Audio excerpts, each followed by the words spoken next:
Sveiki kolegos, šiandien noriu su jumis pakalbėti apie metmenų kryptį detalėse.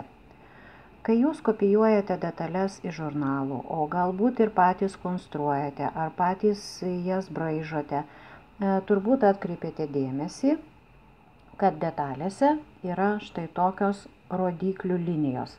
Dabar ką jos reiškia ir kam jos yra reikalingos.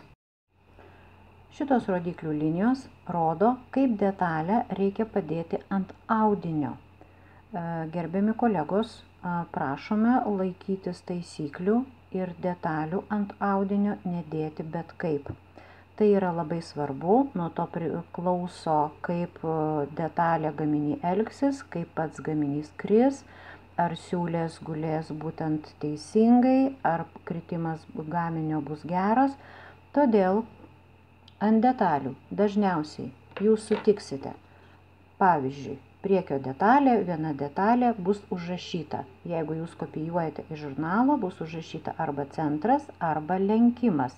Tai vadinasi, reikės dėti prie lenkimo. Čia yra nugaros detalė, nugaros detalės dažniausiai būna dvi ir jau yra rodyklės linija. Vadinasi, parodyta, kaip ta detalė dedama ant audinio. Ir rankovė.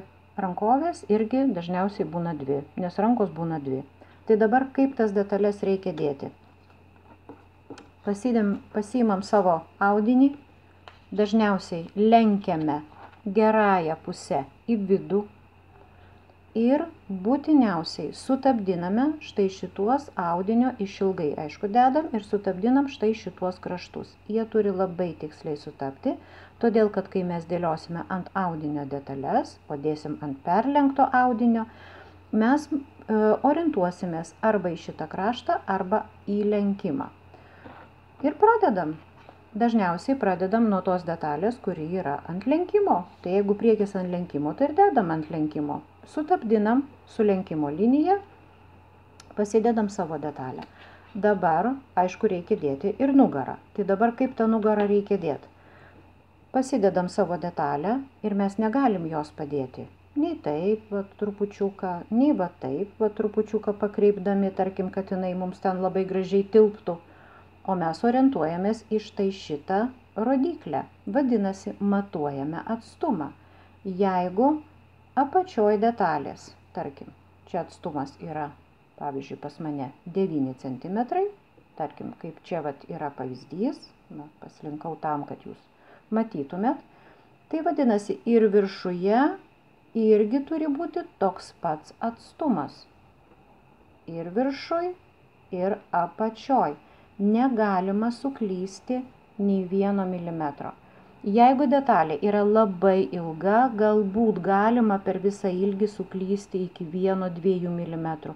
Bet jeigu detalės trumpos, kolegos, nedarykime klaidos ir nepasukime detalės. Pasidėjom savo detalę, tada viskas galim sekti smeigtukais ir jau jinai yra paruošta kirpimui.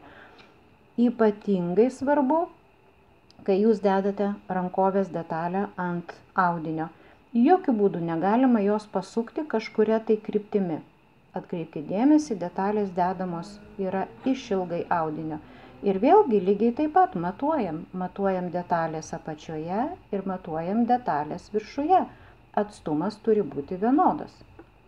Sumatavom, jeigu atstumas vienodas, tada jau galima kirpti. Nes jeigu jūs padėsite tą detalę šiek tiek pakreipsite, jūsų siūlė, rankovės siūlė, kuri turėtų būti, tarkim, štai čia, rankovės apačioj, jinai staiga pasisuks dėvėjime štai šitoje vietoje.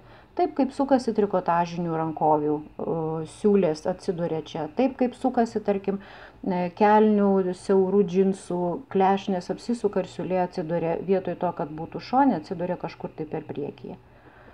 Tai va. Tai yra svarbus momentas, prašom šitos taisyklės laikyti ir susitikim kitais kartais. Nepamirškite paspausti like, prenumeruokit mano kanalą, mokysimės ir sukirpti, ir konstruoti, ir teisingai susiūti. Su jumis buvau aš, Ramunė Savelienė.